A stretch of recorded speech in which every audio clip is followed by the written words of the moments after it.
President Clinton meets with King Hussein, and he'll head to the Middle East for a summit on terrorism next week. Kids and airbags. It can be a dangerous combination. More than 15 youngsters killed by the airbags, not by the accident. NBC News in depth. The fertility clinic scam. A doctor accused of promising babies, taking the money and running. And Schwarzkopf's America. Tonight, the general teams up with a coach who shows how to win at life. From NBC News, this is NBC Nightly News with Tom Brokaw. Good evening. President Clinton is headed to the Middle East next week to participate in a conference on terrorism. The meeting will include Middle Eastern, European, and Russian leaders, and it will be a dramatic, high-profile response to the series of bombings in Israel and other terrorist acts around the world. NBC's Brian Williams at the White House tonight. Especially at this. When the president met this morning with King Hussein of Jordan, there were already rumblings of a high-level, high-visibility summit on terrorism. We're talking together, working together about what we can do to do more. We are really angered by what we have seen in the way of violence in our part of the world. The sudden and staggering destruction and murder in Israel has left the peace process in pieces. 4 bombings in 8 days, 57 dead. The pictures beamed worldwide have focused attention and hatred on the group Hamas, while Israel hunts down the terrorists. Today, the president talked about the television coverage of the bombings. I was so moved by the interviews with children, with young people. And it struck me just so clearly there that Israel is a very great democracy. But if every child goes to bed at night afraid, it is not a free country. The U.S. has already sent explosive sniffing equipment to Israel, and a lot more help is on the way, including American anti-terrorism experts. Following the recent bombings, a 20-nation summit on terrorism would hope to accomplish several goals: a visible expression of support for Israel, a way to apply pressure on PLO chief Yasser Arafat, and a way to plot an anti-terrorism strategy for the region. With many Palestinians living in a virtual lockdown, unable to move around, the pressure is on Arafat to root out the terrorists, to hold up his part of the peace bargain, to get to work while there still is a peace process. I think that Chairman Arafat has made some real efforts, but I think that all of us will have to do more. Like his predecessors, now the American president who got so personally involved in the peace process now gets personally involved in the business of preventing terrorism, and those are two very separate things. Tom? Brian, realistically, what can a conference like this accomplish in the war against terrorism? That is what they are trying to nail down now before this trip begins. They want to speak with a unified voice once they get over there, and whatever closing statement they have must have teeth. All right, thanks very much. Brian Williams at the White House tonight. This is a big week at the White House for dangerous foreign policy developments. China today fired off what they called missile test, part of Beijing's belligerent campaign to intimidate Taiwan, the ever more powerful island nation that China claims for itself. Taiwan, of course, is only 125 miles from the mainland, and today's test targets were just 20 miles from Taiwan. The latest tonight on this game of Asian chicken from NBC's Andrea Mitchell. The Chinese missiles launched today are the same as these missiles tested last year. But U.S. officials say this time China is firing the missiles so close there is a much bigger risk of a terrible accident. That's because these missiles can blow up or land in the wrong place. And to reach the targets announced by China, missiles fired in this week-long exercise could fly over Taiwan itself, not only over water. That terrifies Taiwan's 21 million people and worries the U.S. government. These missile exercises, and indeed we have some reason to believe they have occurred, we consider both provocative and reckless. Although the U.S. has no treaty to defend Taiwan, it has an unspoken commitment to help Taiwan if China attacks. If there were military attacks on Taiwan, there would be grave consequences. Still, Republicans demand a more direct promise that the U.S. would come to Taiwan's aid. We have a definite commitment to not having this kind of belligerent threat made by a large country against a smaller country. Taiwan has bought billions of dollars of military equipment from the U.S. Despite its small size, it is very well defended. Intelligence experts do not expect China to invade. So U.S. officials say this is not about war, it's about politics. China considers Taiwan a renegade province. The military exercises are a show of force aimed at intimidating Taiwan's voters, who will hold their first presidential election 2 weeks from now, rattling them to tell their president, Lee Tang-yu, the overwhelming favorite to win, not to push for full independence from the mainland. The U.S. has been warning China to back off with no success. Tonight, Secretary of State Christopher and Defense Secretary Perry will try again, meeting with one of China's top national security officials. Andrea Mitchell, NBC News at the State Department. And in Japan today, 3 U.S. servicemen were sentenced for the rape of a 12-year-old girl that enraged the people of Okinawa. All 3 of the men got up to 7 years in jail. They are expected to appeal.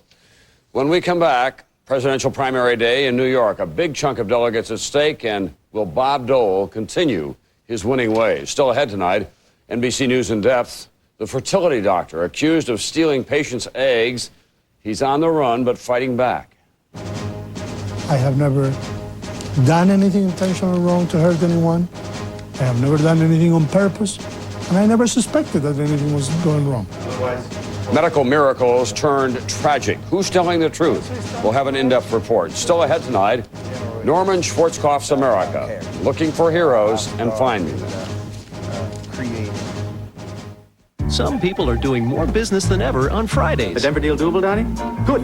Help your business do more business with Sprint's amazing offer. For 1 full year, Fridays are free. No, I'll call you back. It's Friday. Every long-distance call you make on Fridays is free. The rest of the week, you get Sprint's great low-flat rate. Okay, so I'll call you next Friday. Call now. 1-800-598-5000 for free Fridays at work. Only from Sprint Business. And hold it. Oh, sure. Concentrate. Stretch. Now that I can do. Plump, delicious Sunsweet Lemon Essence Pitted Prunes. Are you with me? Sunsweet. Always a sweet idea. Soon, you may have something better to wake up to. You have got to be kidding! Because starting March 21st, Publishers Clearinghouse will wake up 30 winners in 30 days with prizes up to $100,000. Enter and you could wake up a winner. Important news from Cardism CD. Ready for our walk? Yes. Where did this come from? Oh, that's the Cardisense newsletter. It's free with my Cardism CD prescription. This article on walking is really interesting. Yeah, we're exercising more and eating better. Ask your doctor about Cardism CD and the Cardisense newsletter and call 1-800-532-4411 for 1 free copy of Cardisense. Cardism CD and Cardisense. In presidential politics, now it's New York's turn. You're looking live now at voters making their choices at a school in Long Island. New York is the single biggest delegate prize so far.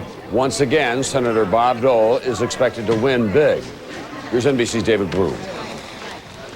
Freezing rain was expected to put a damper on voter turnout in New York, where in a last-minute jab, Steve Forbes ran this attack ad against Bob Dole. Bob Dole voted to raise taxes. Dole's campaign accused Forbes of trying to tear down Dole and the Republican Party. But if you cared about the Republican Party... I do care, and that's why I'm running it. By continuing to run, don't you risk undermining the very party that you profess to care so much about? Well, if the party does not have the vision that it should have, then I would be betraying that party if I didn't present that vision to the voters. But if Bob Dole was sweating, it was the weather in Miami.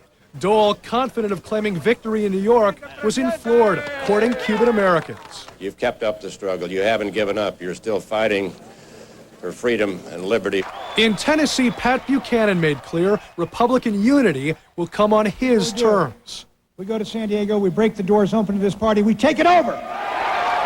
But in NBC News exit polls, 2/3 of all New York voters found Pat Buchanan too extreme. A majority opposed the flat tax, all of which bodes well for Bob Dole. David Bloom, NBC News, New York. In Washington on Capitol Hill today, there was more unsettling news about what happens when airbags in cars do not work as planned, especially for children. The results can be deadly. Here's NBC's Robert Hager.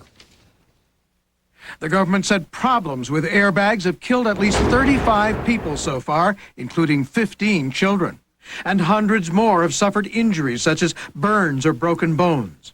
Though the benefits of the bags far outweigh the risks, the government now says for the first time that design changes will be needed. In Muskegon, Michigan, a 9-year-old was killed by an airbag in this minor rear-end collision. In Salt Lake City, all it took was a bump against a curb to set off an airbag, which took the life of 5-year-old Jordan West, his grief-stricken grandparents. The impact felt like a bomb had gone off in the car. Researchers said the bags may deploy too easily and too fast. The 150-mile-an-hour speed of the inflating bag hitting an occupant's chest like a hammer. The impact is worse if an occupant has slid closer to the bag because a driver has slammed on the brakes before a crash. Same thing if a youngster in a rear-facing child seat is put up front where the head is too close to the bag. Transportation officials appeared before Congress today. What can we do in the near term? And also, quite frankly, in the future, what we can do to bring out smart airbag technology. This is some time away, but we see that as the real solution to this problem.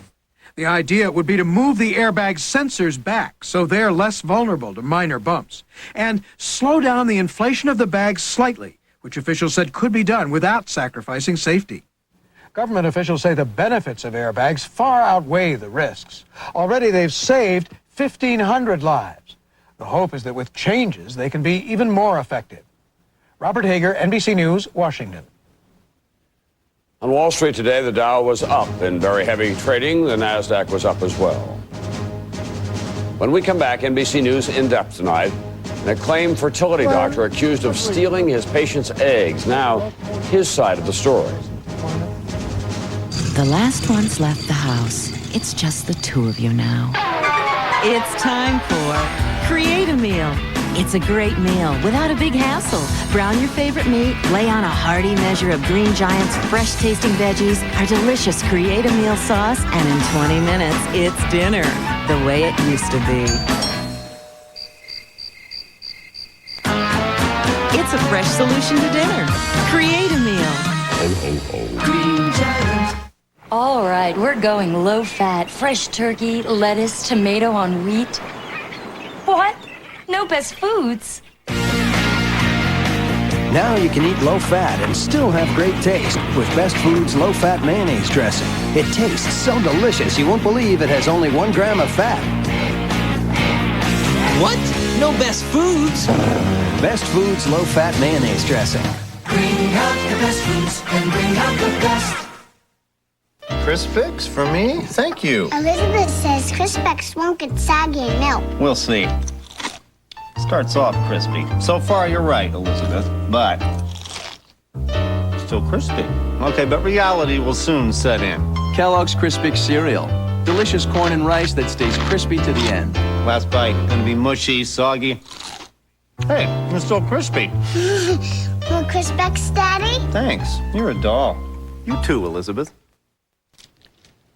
NBC News in depth tonight. The worst case scenario for what is becoming a very common problem, dealing with infertility. Tonight, scandal at a California clinic, and the other side of the story from the doctor who helped hundreds of couples realize their dream of having children, only to be rocked by a major scandal. Infertility affects nearly 5 million Americans. 40,000 babies have been born in this country using in vitro fertilization or similar procedures. But this technological marvel turned into a nightmare for this doctor and his patients. NBC's Kelly O'Donnell has our in-depth report. Today, Dr. Ricardo Ash lives in self-imposed exile in Mexico City. Scandal forced him to flee California. Once among the world's most celebrated fertility experts, pioneering techniques to help infertile women get pregnant, he now faces 40 civil lawsuits from patients and possible criminal charges.